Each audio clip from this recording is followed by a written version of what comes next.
नागपूरला सुंदर आणि प्रदूषणमुक्त शहर बनवायचंय. कार्यकर्त्यांच्या परिश्रमाचा विजय. सर्व नगरसेवकांनी जनतेच्या आशा, अपेक्षा, आकांक्षा पूर्ण करा. भाजपच्या विजयानंतर गडकरींकडून अभिनंदन. ओवेसींच्या एमआयएमला महाराष्ट्रामध्ये मोठं यश. 29 महापालिकांपैकी 95हून अधिक ठिकाणी एमआयएमचे उमेदवार विजयी. संभाजीनगरमध्ये सर्वाधिक 24 तर मुंबईमध्ये 8 जागांवर विजय. छत्रपती संभाजीनगरमध्ये भाजपची एकहाती सत्ता. एमआयएम दुसऱ्या नंबरचा मोठा पक्ष. भाजपला 58, एमआयएमला 33 तर शिंदेच्या शिवसेनेची गाडी 12 जागांवरच थांबली.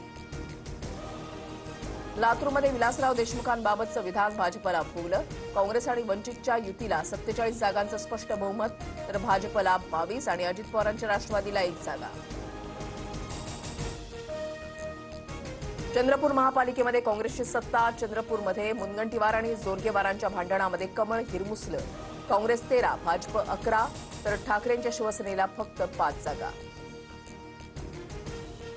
पुण्यात आंदेकर कुटुंबातले जेलमध्ये असलेले दोन्ही उमेदवार विजयी. प्रभाग 23 मधून सोनाली आंदेकरसह लक्ष्मी आंदेकर विजयी. रवींद्र धंगेकरांची पत्नी प्रतिभा धंगेकर पराभूत.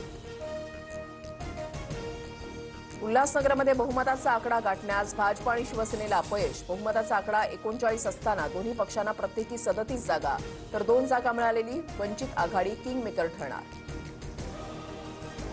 कोल्हापूर महानगरपालिकेमध्ये भाजपची सरशी. 81 जागांपैकी 42 जागांवर महायुतीला दणदणीत यश तर काँग्रेस आणि ठाकरेंच्या शिवसेनेचा 38 जागांवर विजय.